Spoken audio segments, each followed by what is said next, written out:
Lukas pasal 7 ayat 11 sampai 17. Kemudian Yesus pergi ke suatu kota yang bernama Nain. Murid-muridnya pergi bersama-sama dengan dia, dan juga orang banyak menyertainya berbondong-bondong. Setelah ia dekat pintu gerbang kota, ada orang mati diusung keluar, anak laki-laki, anak tunggal ibunya yang sudah janda, dan banyak orang dari kota itu menyertai janda itu. Dan ketika Tuhan melihat janda itu, tergeraklah hatinya oleh belas kasihan. Lalu ia berkata kepadanya, "Jangan menangis." Sambil menghampiri usungan itu, ia menyentuhnya, dan sedang para pengusung berhenti, ia berkata, "Hai anak muda, aku berkata kepadamu, bangkitlah." Maka bangunlah orang itu dan duduk, dan mulai berkata-kata. Dan Yesus menyerahkannya kepada ibunya. Semua orang itu ketakutan, dan mereka memuliakan Allah sambil berkata, "Seorang nabi besar telah muncul di tengah-tengah kita, dan Allah telah melawat umatnya." Maka tersiarlah kabar tentang Yesus di seluruh Yudea dan di seluruh daerah sekitarnya. Saudara yang dikasihi oleh Tuhan, tema perenungan kita dari Injil Lukas pasal 7 ayat 11 sampai 17 ini, yakni jangan menangis.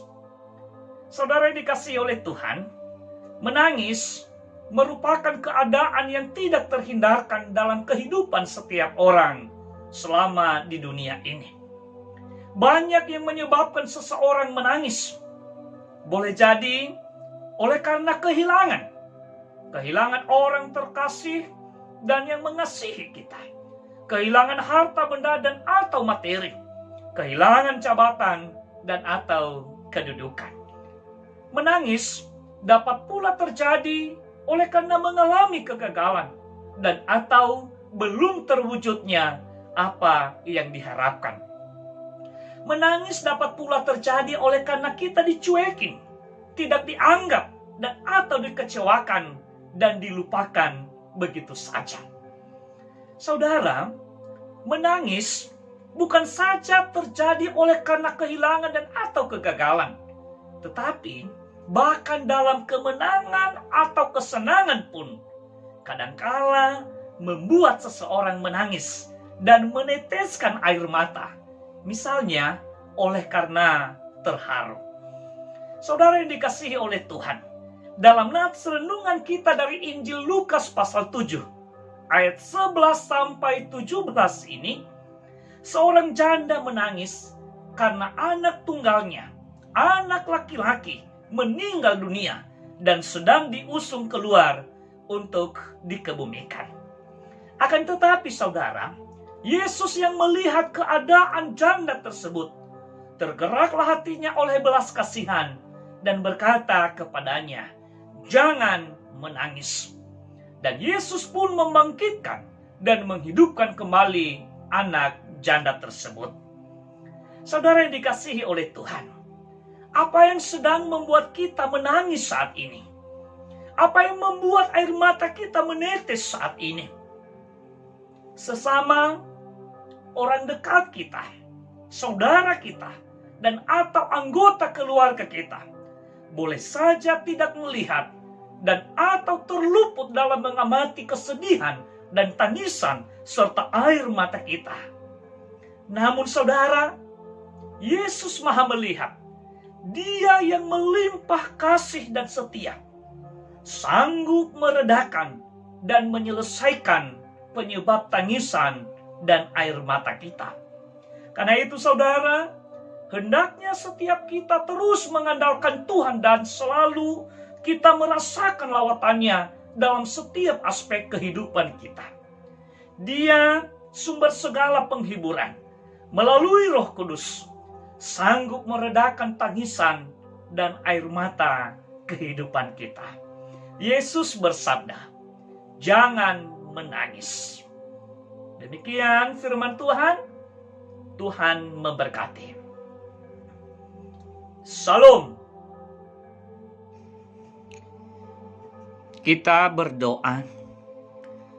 Bapa kami yang di surga, Allah yang kami kenal dalam Tuhan kami Yesus Kristus, syukur padamu yang selalu menolong dan menyertai kehidupan kami, dengan tidak memandang kami dari segala kekurangan dan kelemahan kami.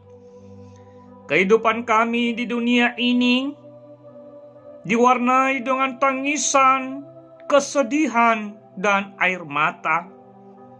Tetapi lawatan Tuhan melalui Yesus Kristus, Sang Juru Selamat kami, telah mengubah tangisan dan segala kesedihan dan air mata kami dengan kebahagiaan dan damai sejahtera.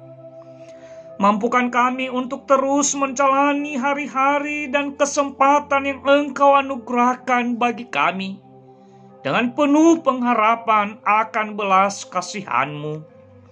Dan kami pun terus memancarkan kemuliaan-Mu bersama sesama segala ciptaan-Mu.